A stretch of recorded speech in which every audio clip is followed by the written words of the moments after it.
Umiinit na balita ngayong tanghali.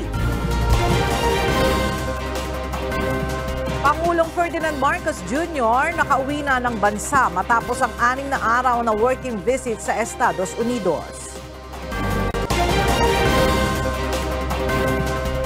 Plenary debates para sa 5.768 trillion pesos proposed national budget sa 2024 tinapos na ng Senado. Grupong Piston muling itinuloy ang tigil pasada ngayong araw. Malawakang transport strike inanunsyo ng Manibela simula bukas. PNP Criminal Investigation and Detection Group kinumpirmang tumugma sa DNA sample ng pamilya Camilon ang mga ebidensyang nakuha mula sa inabandonang CRB sa Batangas. Ilang mga lugar sa Luzon at Visayas nakararanas ng mga pag-ulan dahil sa epekto ng shear line at amihan ayon sa Pag-asa. At Team Pilipinas nagkamit ng 4 na medalya sa 16th World Wushu Championship sa Texas, USA. Magandang tanghali mga kasangbahay. Ngayon po ay araw ng Martes, November 21, 2023. At una sa mga balita ngayong tanghali.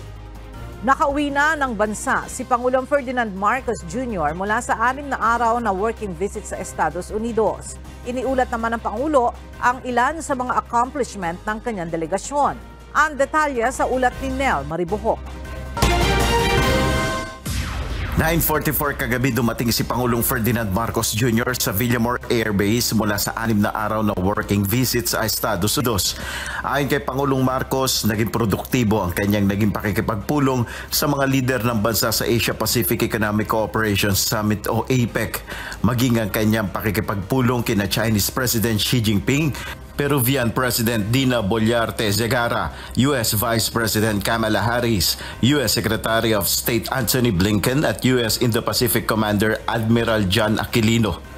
Our discussions were, of course, very productive with innovation, resilience, sustainability, and inclusiveness as cross-cutting themes that are buttressed by our commitment to further strengthening cooperation and to address challenges that are common to all our economies, both economic challenges and security challenges. Ilang kasunduan rin na nalagdaan ukol sa pamumuhunan ng mga US company. Inaasahang magbubunga naman ito ng trabaho para sa mga Pilipino.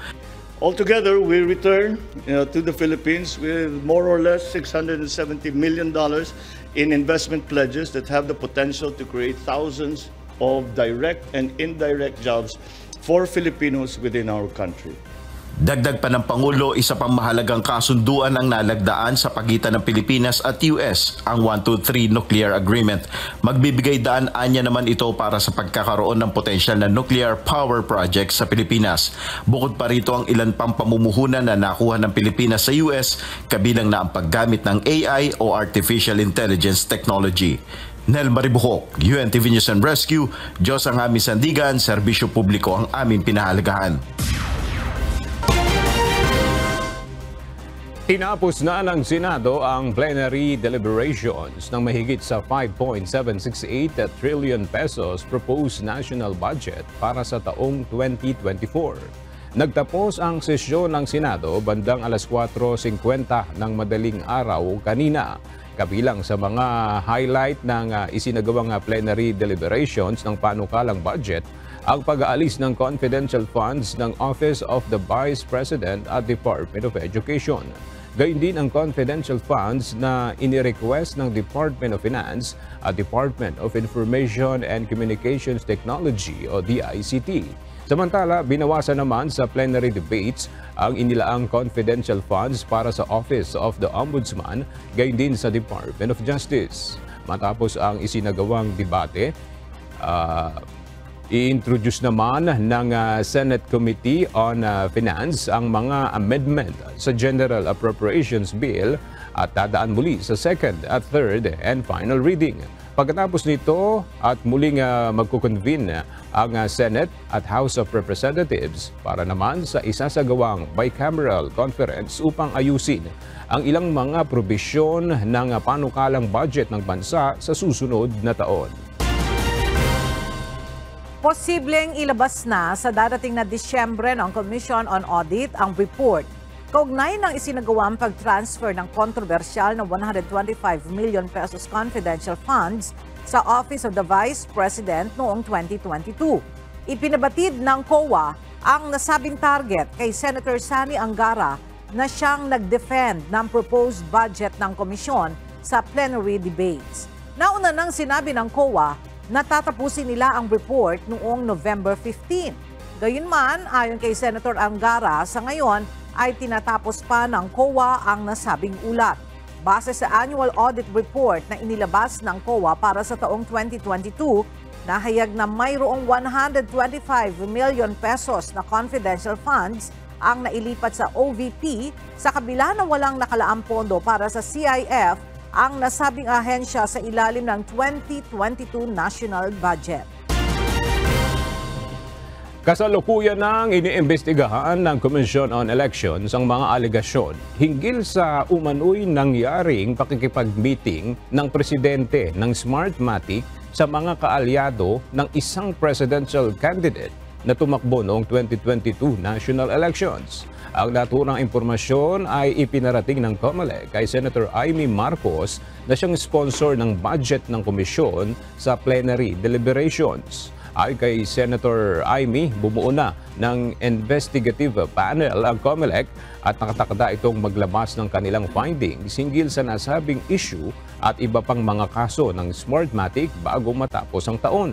Nauna nang lumabas sa isang report ang umano'y pakikipagpulong ng presidente ng Smartmatic sa mga kaalyado ng isang presidential candidate noong 2022 na isang paglabag sa electoral rules. Kinuwestiyon ni Senator Raffy Tulfo ang umano'y madalas na pagbiyahe sa ibang bansa ni Department of Environment and Natural Resources o DENR Secretary Maria Antonia Loizaga. Ayon umano sa sources ng senador mula sa DENR, sinasabing umabot na sa 13 hanggang 14 na beses na bumiyahe sa abroad si Secretary Loizaga mula nang maitalaga ito bilang kalihim ng DENR. Nais malaman ni Senator Tulfo kung para saan ang mga nasabing foreign trips ng kalihim, bagaman official trips naman anya ang mga ito.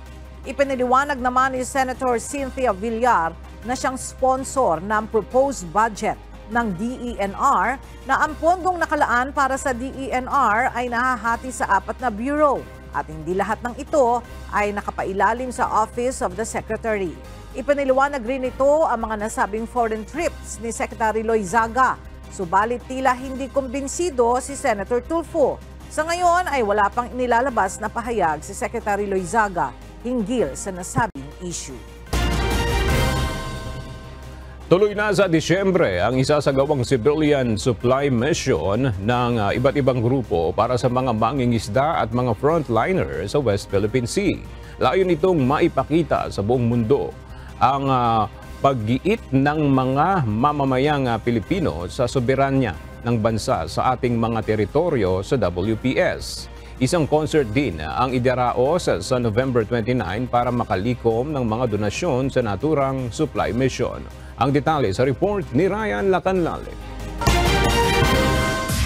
Pagpapakita ng karapatan at pag-iit sa karapatan ng bansa sa West Philippine Sea. Ito ang layunin ng isasagawang civilian supply mission ng iba't ibang grupo sa Ayungin Shoal sa West Philippine Sea sa December 5, sa gitna ng panghaharas ng China sa mga barko ng Pilipinas.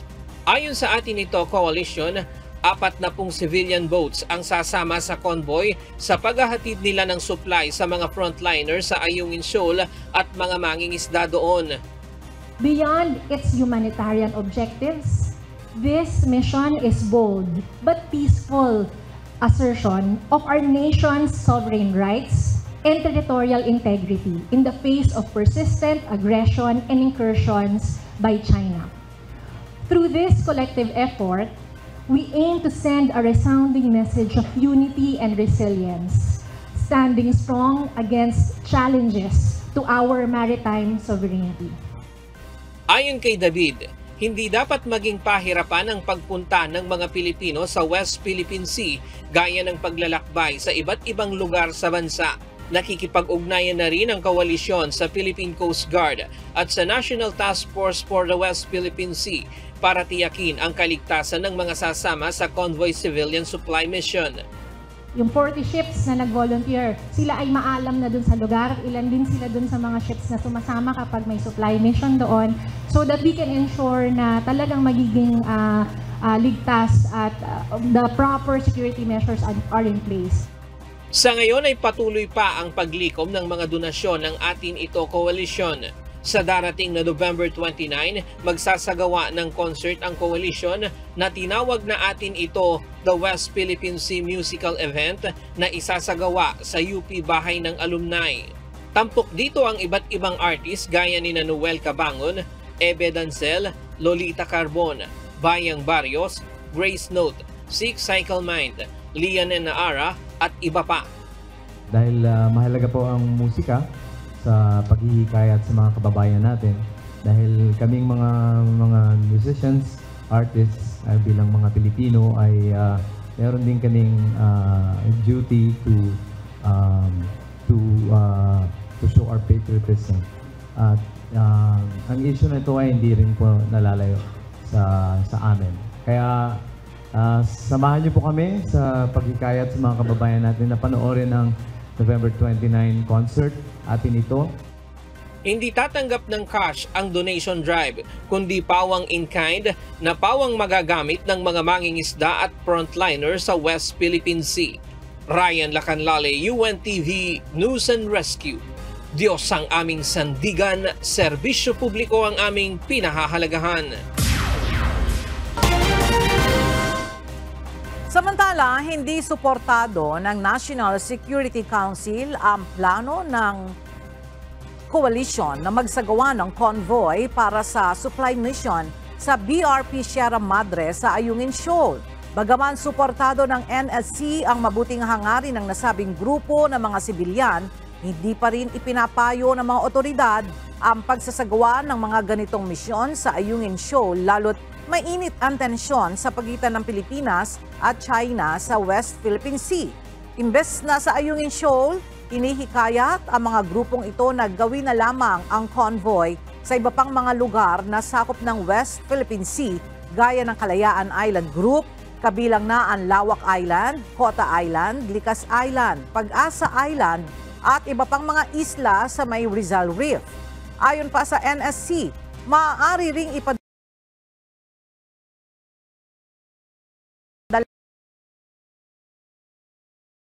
donasyon sa halip na sila ang maghatid. Muling binigyan din ng mga otoridad na naibibigay ng pamahalaan ng sapat na supply na kinakailangan ng ating mga sundalo na nakaistasyon sa BRP Sierra Madre. Isusulong ng Department of Justice na alisin na sa Department of Foreign Affairs ang pamamahala sa pag-i-issue ng Philippine visa sa mga Chinese at ilipat na lamang ito sa isang third-party company. Isa sa dahilang ibinigay ng DOJ ay ang kawalan umano ng DFA ng kakayahan na beripikahin ang mga impormasyon na ibinibigay ng mga visa applicant. Narito ang report ni Dante Amento. Nirerekomenda ng Department of Justice o DOJ kay Pangulong Ferdinand Marcos Jr. na hindi na ang Department of Foreign Affairs o DFA ang mag-issue ng visa ng mga dayuhan, partikular ang mga galing sa China. Ayon kay Secretary Crispin Rimulya, ilipat ito sa isang private na third-party provider na kumpanya na VFS Global. I-recommend namin si Pangulo na wag na DFA ang mag-issue ng mga visa ng mga tao galing sa China sapagkat ito po ay nagkakaroon ng problema ang ating bansa dito. Ang VFS Global ay may kakayahan na iberipika ang datos o impormasyon sa mga isusumiteng dokumento na hindi kaya ng DFA. Pagka kagaya ng VFS, yung third-party provider, ang tumingin, napakadali nila i-validate yan sa loob ng China. Ang DFA natin wala ng kapasidad dito. Walang kapasidad. Ang pahayag na ito ng DOJ ay kasunod na rin ng natuklasang pagkakaroon ng Chinese nationals ng lehitimong mga legal na dokumento matapos ang raid sa mga Pogo Hub. May mga peke din umanong kumpanya sa bansa na ginagamit para mabigyan ng visa ang mga dayuhan. Paliwanag pa ng kalihim, bahagi na rin ito ng pangangalaga sa national security o seguridad ng bansa. China kasi alam naman natin may hidwaan tayo sa West Philippine Sea at napakadali nating magpapasok minsan hindi mo na alam kung bakit nakakapasok sa atin yung ibang mga Chino na parang namang hindi totoo yung mga kanilang sinasabit sa mga embassy natin na informasyon. Diyan yan ang problema natin sa ating visa issuing system. Wala namang kakayahan ang DFA na evaluate ang China visas natin. Sa ngayon, wala pang inilabas na pahayag ang DFA hinggil dito. Dante Amento, UNTV, News and Rescue. Diyos ang aming sandigan, serbisyo publiko, ang aming pinahahalagahan. Sinampahan na ng kaso ng National Bureau of Investigation o NBI ang agency na umano'y nangako ng trabaho sa Italy kapalit ng 180,000 pesos placement fee. Ito ay matapos na magsampa ng reklamo sa DOJ ang 48 individual sa tulong ng NBI mula sa Cavite at Batangas laban sa Alpha Asistenza SLR. Ayon sa ilang aplikante na nagbayad sa agency, nireject ng Italian authorities ang kanilang visa application dahil sa umano'y peking work permits mula sa Alpha Asistenza. Pinagbayad din ang mga biktima ng mataas na placement at consultancy fee ng agency para sa peking trabaho.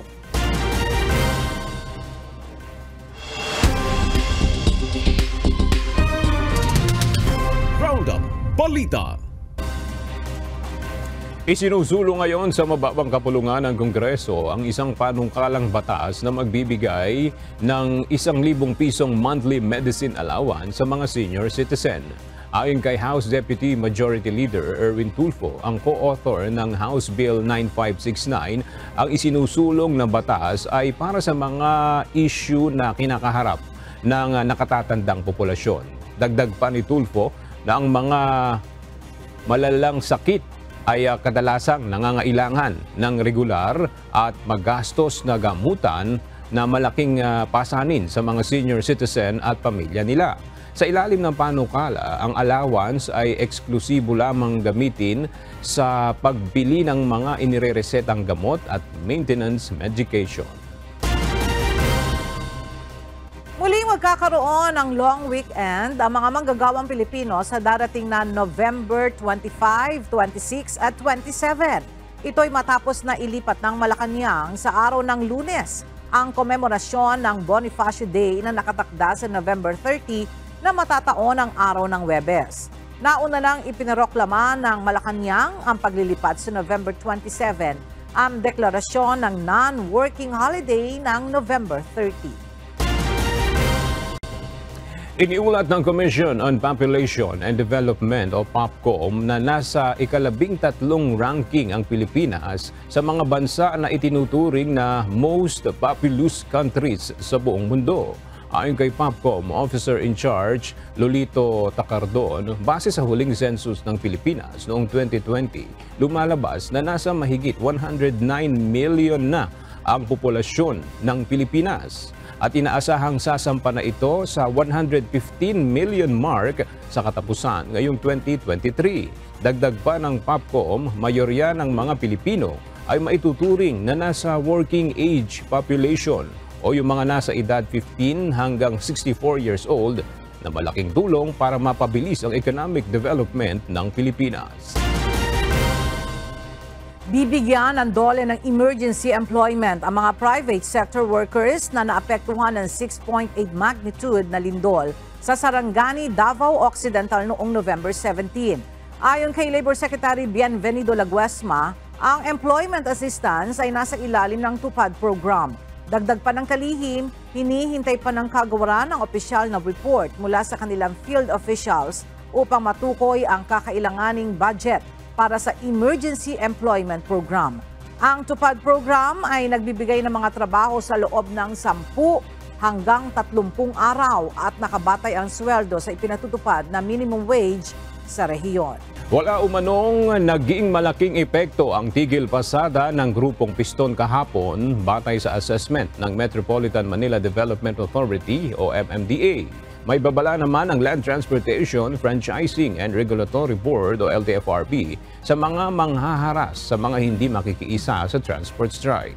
Narito ang report ni JP Nunez. Bigo ang Grupong Piston na paralisahin ang transportasyon sa unang araw ng kanilang tigil pasada kahapon. We can categorically say na hindi naman po naparalisa yung pampublikong transportasyon. Batay sa monitoring ng Metropolitan Manila Development Authority o MMDA, nasa 12 mga ruta sa Metro Manila ang nagkaroon ng pag-iipon ng mga pasahero. Subalit agad ring napadalhan ang mga ito ng libreng sakay mula sa mga local government unit, gayon din ang augmentation vehicles ng MMDA. Amin pong masasabi na baka nga po normal Monday morning rush hour foot traffic lamang ito. It's just that ayaw na po namin maipon, kaya immediately pag nakakakita kami ng 20-30 persons na nasa karsada na nag-aabang na masasakyan, kaagad po natin dinideploy yung mga preposition assets po natin. Katunayan anya, 66 lamang sa halos 700 augmentation vehicles na inihanda ng pamahalaan para umasiste sa mga commuter na posibleng walang masakyan ang naidispatcha. Personal namang nagtungo sa MMDA headquarters si Vice President at Education Secretary Sara Duterte upang alamin ang epekto ng transport strike sa mga estudyante. Giit ng Vice Presidente, hindi magkakansela ng klase ang DepEd kahit pa matuloy ang 3 araw na tigil pasada maliban na kung magdeklara ang mga lokal na pamahalaan.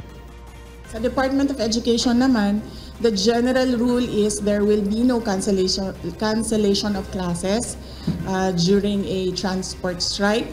The only exception is if the local government unit will declare a cancellation of classes.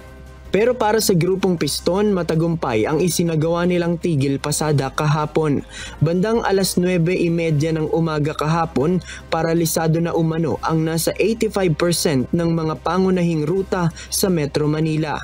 Samantala, ayon naman sa Land Transportation Franchising and Regulatory Board o LTFRB, hindi muna sila mag-i-issue ng show cause order sa mga makikiisa sa transport strike kung nais lamang ng mga ito na magpahayag ng pagtutol sa mga probisyon na nakapaloob sa PUV Modernization Program. Pero oras na makatanggap sila ng report na nangaharang o nambabato ang mga ito para lang hikayating magtigil pasada rin ang ibang mga tsuper, ipahuhuli sila sa pulisya at sususpendihin ang kanilang mga prangkisa. Initially po, we will not issue a penalty provided po hindi niyo sasaklawan yung mga gustong pumasada. Kasi pag ginawa ho ninyo yan, pwede ho namin suspendin ang inyong prangkisa. Hindi ho kayo mambabato ng mga jeep or maglalagay ng spike kung hindi kayo po ay huhuliin ng PNP. Muli namang nilinaw ng LTFRB na makakabiyahe pa rin ang mga tradisyonal na jeep kapag natapos ang deadline ng consolidation sa December 31 ngayong taon. Pero kinakailangan muna nilang mag-consolidate o sumama sa kooperatiba at korporasyon na unang bahagi ng modernisasyon. Pwede ba silang hindi bumili ng bagong unit? The answer is definitely yes.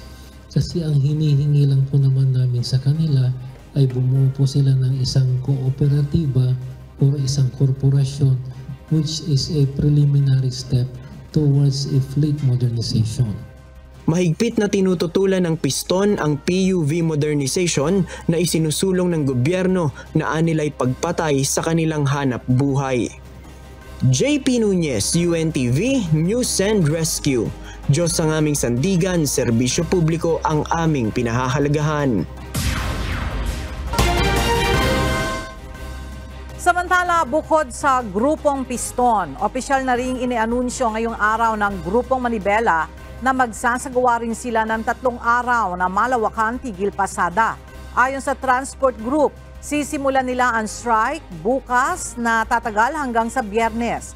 At mula sa Quezon City, ang detalye hatid ni Ryan Lacanlale live.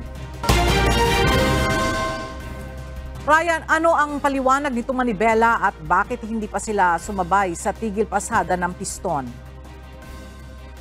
Ella, yung unang napag-usapan ng manibela at piston, sabay-sabay ang kanilang gagawing transport strike. Kaya lang nag-anunsyo ng bukod itong grupo ng piston at nauna na nga silang magsagawa ng strike mula noong Lunes hanggang Miyerkules. Ayon kay Marmal Buena, presidente ng Transport Group Manibela, 2 linggo na nilang pinag-uusapan ng piston at ang tigil pasada kasama ang 2 pang transport group na hindi na pinangalanan pa. Aniya November 22 hanggang November 24 ang orihinal na petsa na itinakda nila na sabay-sabay ang kanilang tigil pasada, pero bigla na lang nag-anunsyo ang piston. Bagamat hindi sumali sa kabuuan ng manibela sa tigil pasada ng piston, nagpadala na lang sila ng mga tao para sumuporta.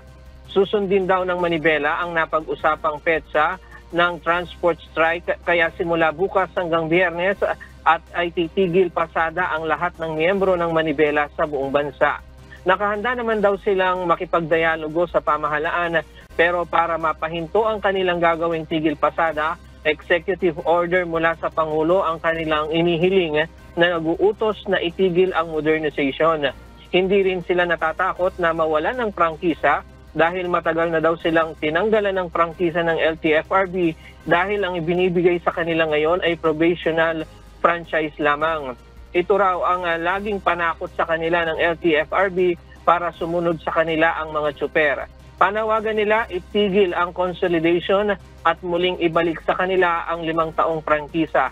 Humihingi naman sila ng paumanhin sa mga maaapektuhan ng kanilang isasagawang transport strike simula bukas. Yan muna ang latest mula dito sa Quezon City. Balik sa iyo, Ella.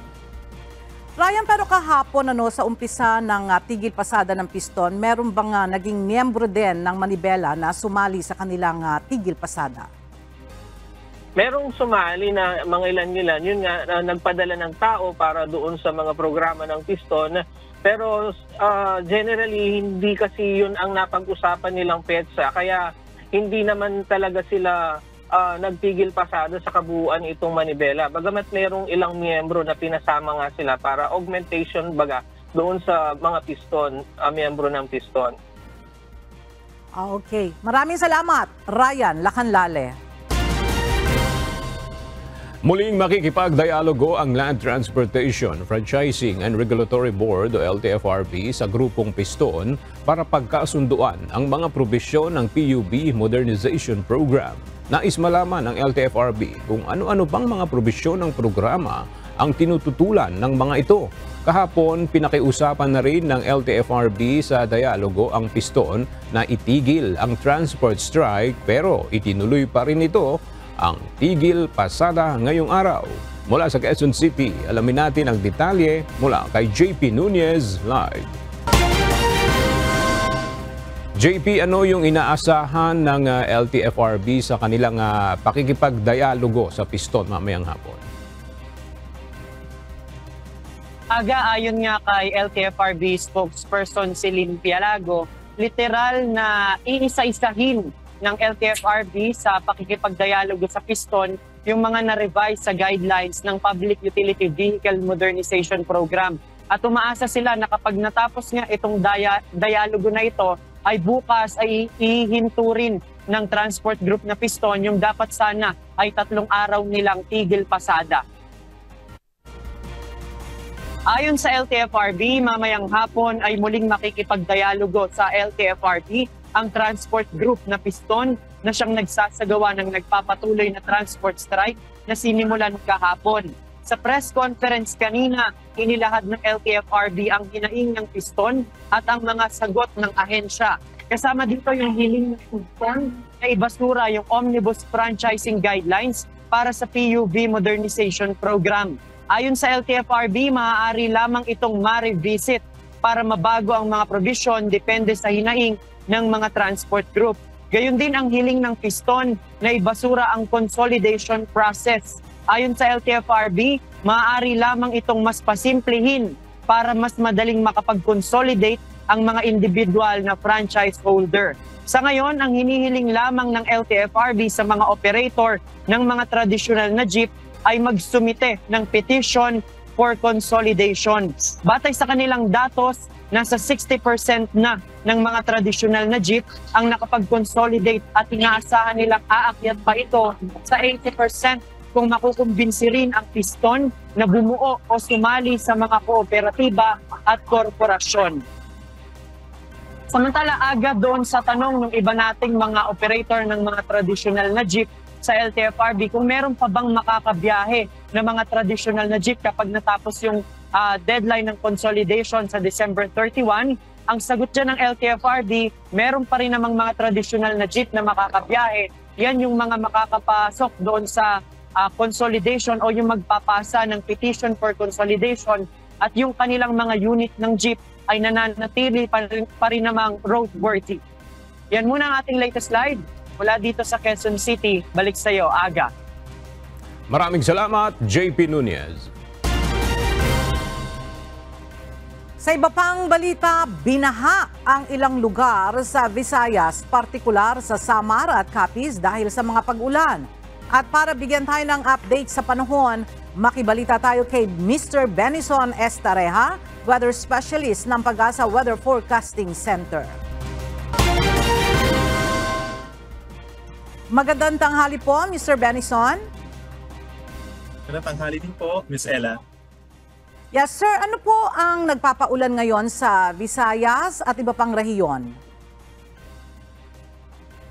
Tama po, no? Meron tayong mga pag-uulan na malalakas po dito sa bahagi po ng Southern Luzon and Visayas. Ito po ay dahil sa shear line o yung linya po kung saan nagbabanggaan itong mainit na hangin galing Pacific Ocean plus yung malamig po na amihan. So pag nagsama yung mainit at malamig na hangin, nagkukos po talaga ito na makakapal na ulap na may dalang malalakas po na ulan.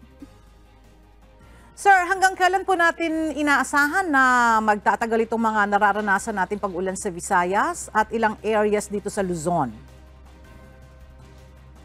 For today po, makakaranas tayo ng madalas na malakas po na ulan. We're talking of dito po sa may Northern Samar, meron tayong red rainfall warning. Sa hilagang bahagi ng Samar, hilagang bahagi ng Eastern Samar, at malaking bahagi po ng Sorsogon. So makakaranas po tayo dyan ng intense to torrential na ulan.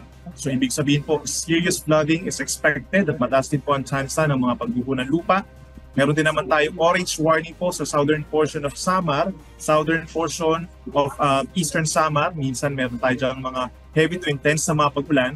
Then meron tayong mga moderate to heavy rains naman po mararanasan ngayong araw over basically the rest of Visayas, the rest of Bicol region, Oriental Mindoro, southern Quezon, Marinduque, Romblon, dito rin po sa hilagang bahagi pa po ng Mindanao. Kaya binabalaan pa rin natin yung ating mga kababayan throughout the day po na meron tayong mga heavy rainfall warnings and rainfall advisories po na i-release. Then by tomorrow, mostly Bicol region, Mimaropa, meron tayong mga pag-ulan pa rin sa Visayas, pero mas kakaunti na po kumpara ngayon. Mr. Benison, historically speaking po, kadalasan na kapag huling bahagi ng taon ay may mga pumapasok na bagyo. May mga bagyo po ba tayong inaasahan papasok sa bansa hanggang sa matapos ang taon? Yes, Ms. Ella, for November po, ang forecast natin na bagyo ay isa or dalawa. Tapos by December naman po, isa hanggang dalawa rin. At kung mapapansin po nila based on historical records na rin, ay mababa yung tinatahak na direksyon ng mga bagyo. Sumari po ito maglandfall dito sa may as low as Caraga region. At maaaring maglandfall din po somewhere dito sa may Eastern Visayas and Bicol region. Then tumatawid po ito over the rest of Visayas and Southern Luzon. Mr. Benison, ilang araw na lang po, no? At papasok na ang Disyembre. Are we expecting po ba na mararamdaman na natin ang malamig na panahon? Actually po sa ngayon, nararamdaman na ito ng ating mga kababayan sa Northern Luzon, yung gradual na paglamig ng temperatura. At aasahan pa rin natin yan habang pabugso-bugso itong northeast monsoon natin. Pagsapit ng Disyembre, mas magiging madalas na yung malamig na madaling araw. Tapos nagpipik po ito ng around January at saka February. At yun yung time kung saan meron na po tayong nabubuong niebe dito sa may mainland Asia. So pag-ihip niyan dito sa ating bansa, mas malamig yung mararanasan po natin. Alright, maraming salamat po sa inyong panahon, Mr. Benison Estareja, ang weather specialist mula sa Pag-asa.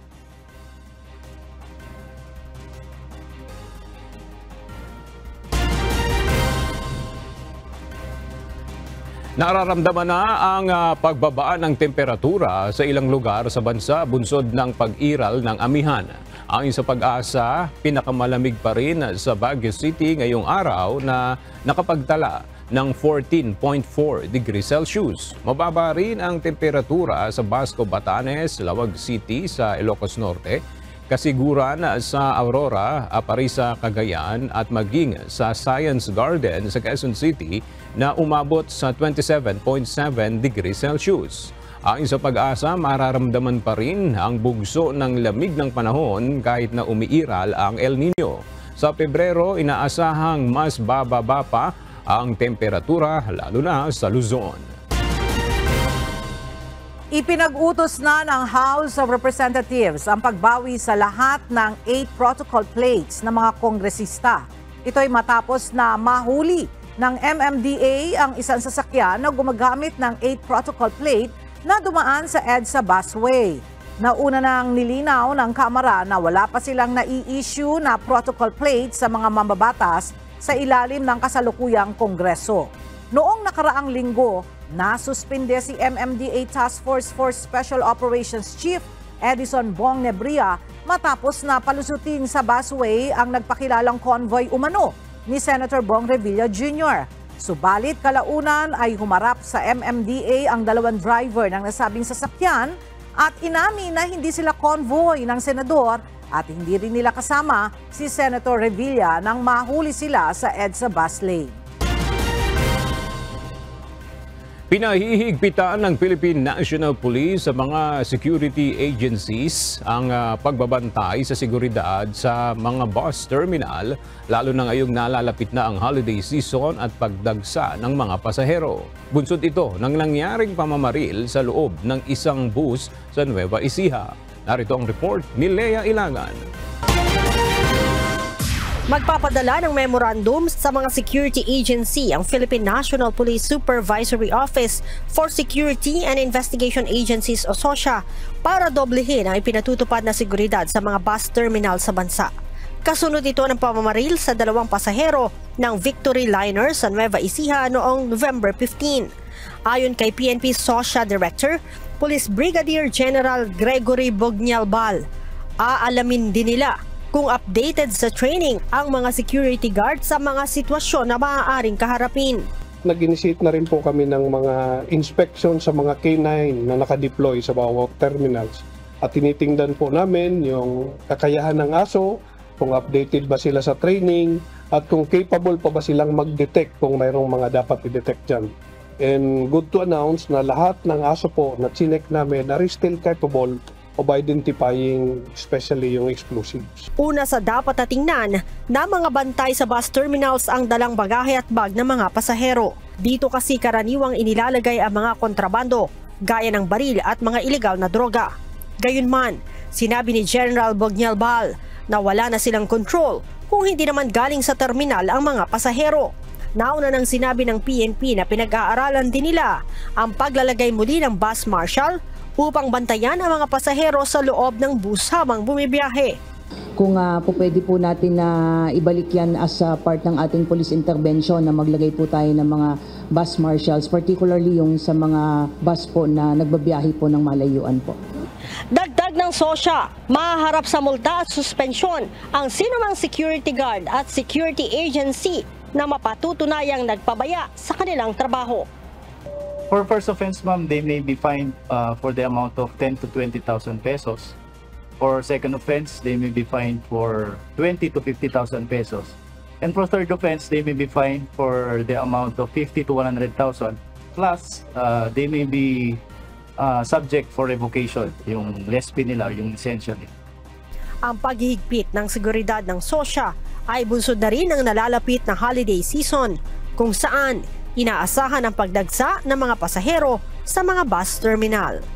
Lea Ilagan, UNTV, News and Rescue.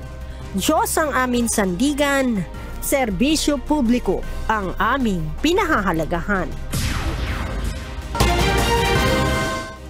Kinumpirma ng Criminal Investigation and Detection Group na tugma Sa DNA sample ng pamilya Camilon ang mga buhok at dugo na nakuha sa loob ng abandonadong pulang CRV na natagpuan sa Batangas.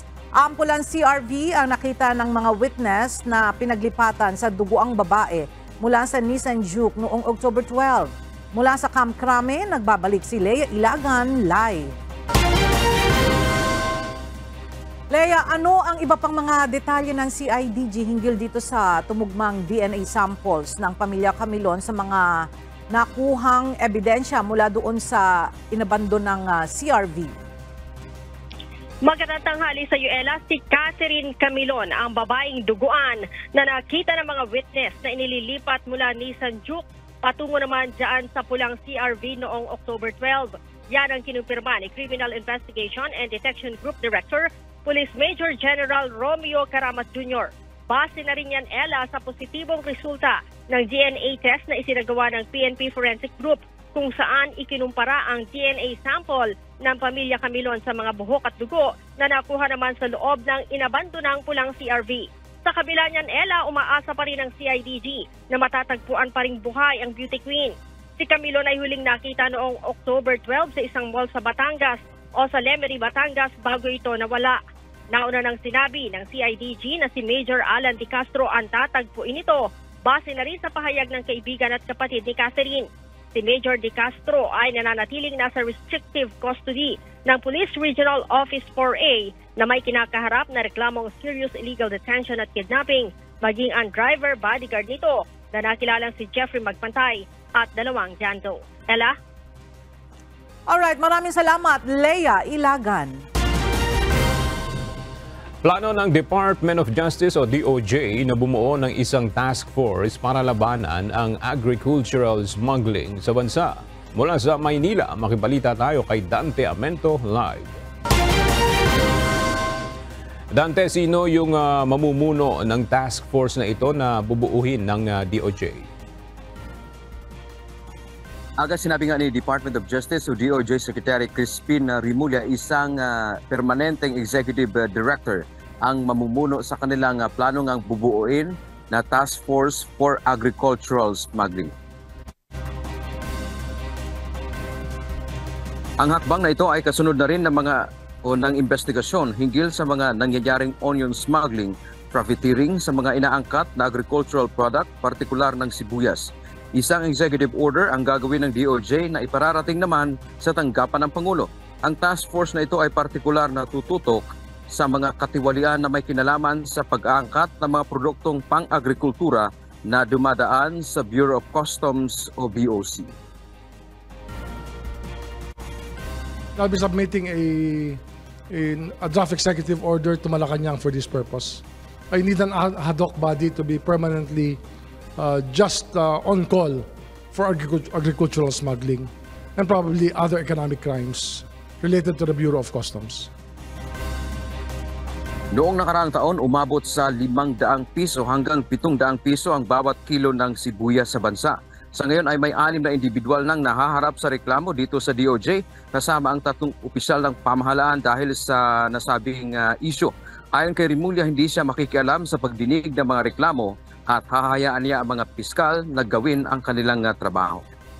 Aga, ayon pa nga kay Justice Secretary Crispin Rimulya, dahil ongoing pa ngayon itong kanilang investigation sa issue ng agricultural smuggling sa Pilipinas, partikular na itong pagtaas ng presyo ng sibuyas sa bansa nitong nakaraang taon lamang, December, no? At ayon pa sa kalihim, inaasahan din na dahil nga ngayon meron ng 6 ditong nahaharap ngayon sa reklamo, kabilang yung 3 opisyal ng Department of Agriculture in particular, ay dahil sa ongoing investigation, kung meron pang sapat na ebidensya na kanilang makalap sa pag-iimbestiga, ay naasahan din na madadagdagan pa yung mahaharap ng reklamo dito sa Department of Justice. Yan muna ang ating balita mula dito sa Manila. Balik sa iyo, Aga. Maraming salamat, Dante Amento.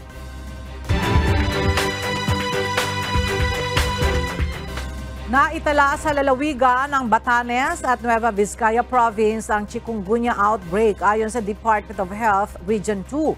Ang detalye hatid ni Grace Flores live.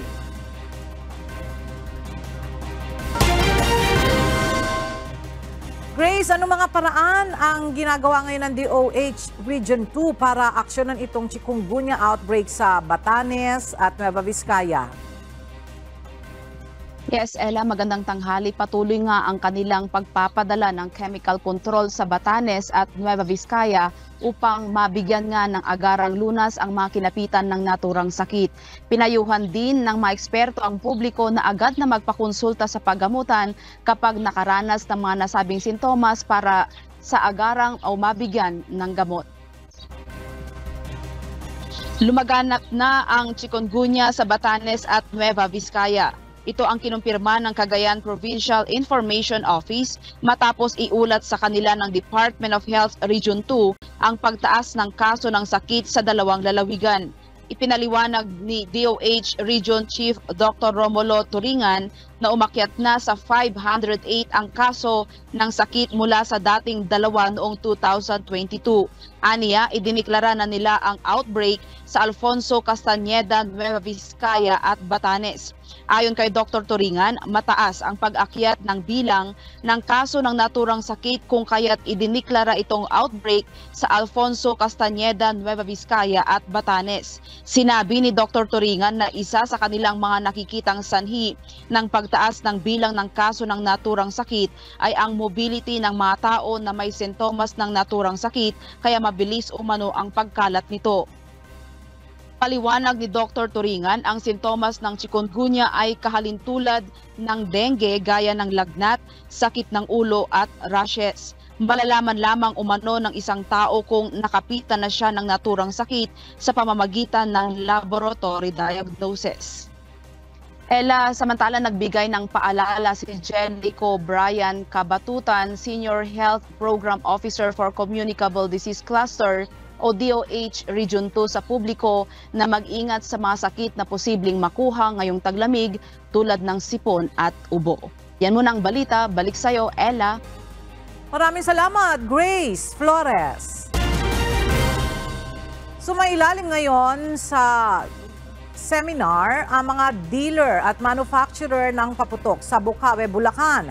Ito ay upang maiwasan ang sunog at anumang aksidente na maaaring idulot ng paggamit ng paputok. Mula sa Bukawe, Bulacan, makibalita tayo kay Nestor Torres live. Nestor, kumusta ang isinagawang seminar sa mga seller at dealer ng paputok dyan sa Bukawe, Bulacan at ano-ano ba ang mga itinuro sa kanila? Yes, Ella, magandang tanghali. Safety at proper handling ang pangunahing tinalakay dito sa orientation at seminar sa Oplan Ingat Paputok ng Local Government Unit dito sa Bukawe, Bulacan. Nagsagawa ngayong araw ng pagpupulong at seminar sa mga dealer at manufacturer sa Bukawe, Bulacan ang Local Government Unit o LGUs at Philippine National Police at Bureau of Fire Protection sa bayan ng Bukawe. Ito'y bilang paghahanda sa nalalapit na pagpapalit ng taon. Ayon kay Lea Alapide, Presidente ng Philippine Pyrotechnics Manufacturers and Dealers Association Incorporated o PPMDAI, pangunahing tinalakay sa kanila ang safety at mga dapat gawin sa oras na magkaroon ng sunog at sakuna. Kabilang narito ang tamang paraan ng paggamit ng fire extinguisher at smoke detector. Tinalakay din ang mga bawal at hindi pwedeng itinda sa mga tindahan at pagawaan ng paputok. Anya, lahat lamang ng may Philippine Standard of PS Mark na aprobado ng Department of Trade and Industry o DTI ang pinapayagan lamang na itinda. Ang wala nito ay kukumpiskahin ng DTI. Ayon naman kay Bukawe Vice Mayor Sherwin na matagal na ang industriya ng paputok sa Bukawe. Pero kailangan pa rin ng iba yung pag-iingat at hindi dapat makampante ang mga nagbebenta dahil buhay ang kapalit nito sa sinumang madidisgrasya. Samantala, paalala ng LGU sa lahat ng mga manufacturer na maigpit na pinagbabawal na gumawa ng mga oversize o malalaking paputok. Hindi rin pwede na magbukas ng tindahan ng paputok na walang license permit ng LGUs at Camp Crame. Sa Bukawe, 10 lamang ang may license permit na manufacturer. Sa bayan bayan ng Santa Maria ay 7 at isa naman sa bayan ng San Rafael. Samantala, ang license permit manufacturers ay nagkakahalaga ng 10,000 pesos habang sa dealer ay 5,000 at sa retailer naman ay nasa 1,500 pesos. At yan mo latest live mula dito sa Bukawi, Bulacan.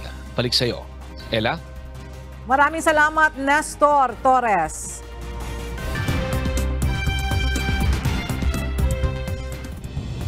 Naniniwala si US President Joe Biden na malapit nang maabot ang isang kasunduan kung saan nakapaloob ang pagre-release ng Hamas hostages sa Gaza kapalit ng tigil putukan.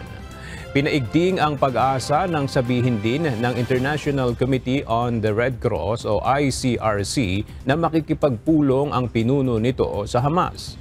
Tumulong ang ICRC sa pag-facilitate sa mga nakalipas na deals upang pakawalan ang ilang hostages ng militant group. Samantala, iniulat naman ng Hamas-run Health Ministry sa Gaza na 13,300 na mga tao na ang nasawi sa teritoryo mula nang ilunsad ng Israel ang paghihiganti laban sa Hamas kasunod ng October 7 attack nito. 1,200 Israelites ang nasawi sa pag-atake at ng hostage ng mahigit 200 tao. Daan-daang staff ng OpenAI ang nagbantang magbibitiw sa trabaho at lilipat sa tech giant na Microsoft.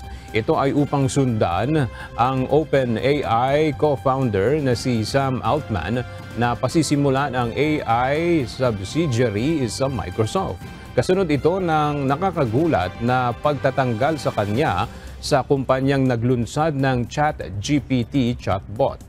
Sa isang liham, nagbabala ang ilan sa most senior staff ng OpenAI na kung hindi papalitan ang board, aalis ang mga ito. Dagdag pa nila, may nakahanda na umanong posisyon para sa kanila ang Microsoft kung lilipat na sila ng kumpanya. Hindi pa malinaw kung anong dahilan ng pagtatanggal ng board kay Altman. Subalit batay sa mga ulat, bunsod ito ng nakababahala umanong pagsasantabi nito sa peligro ng teknolohiya, bagay na itinanggi naman ng kaniyang successor. Dahil sa kasalukuyang greenhouse gas cutting pledges, inaasahan ang pag-init ng daigdig lagpas sa key limits nito na posibleng umabot sa 2.9 degrees Celsius ngayong siglo batay sa United Nations. Kaya naman hinihikayat ng International Agency ang Group of 20 o G20 Summit na paigtingin pa ang emission cuts. Inilabas ang UN Environment Program's Annual Emissions Gap Report bago ang COP28 climate talks sa Dubai, United Arab Emirates.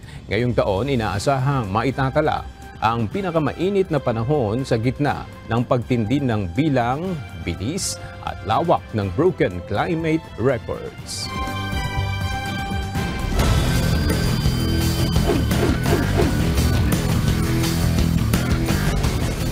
Nagwagi ng 4 na medalya ang Team Pilipinas sa katatapos lang na 16th Wushu Championship sa Dallas-Fort Worth, Texas, USA. Nakakuha ng gintong medalya sa Dulian event sina Mark Ragay, Mark Polo at Vincent Ventura. Silver medalist naman si Agatha Wong para sa Tai Ji John. At 3 silver medal para sa Sanda na nakuha ni Jennifer Alipio sa 48 kilograms, Arnel Mandal sa 52 kilograms, at Clemente Taburaga Jr. sa 65 kilograms. Bronze medal naman si Russell Diaz para sa 48 kilograms sa the event. Samantala, 8 taulo athletes ng Team Philippines ang nag-qualify para sa World Cup.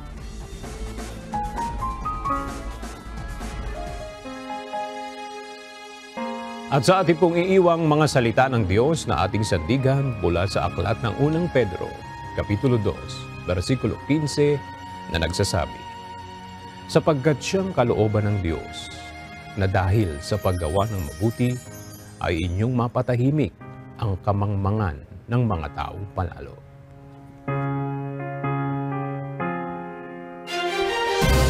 At yan ang mga balita ang aming tinutukan at inaksyonan. Dahil sa aming pagbabalita, una ang pagkalinga sa kapwa. UNTV-C News, may balita sa anumang panig ng daigdig. At dito sa UNTV, Diyos ang aming sandigan, serbisyo publiko ang aming pinahahalagahan. Magandang tanghali.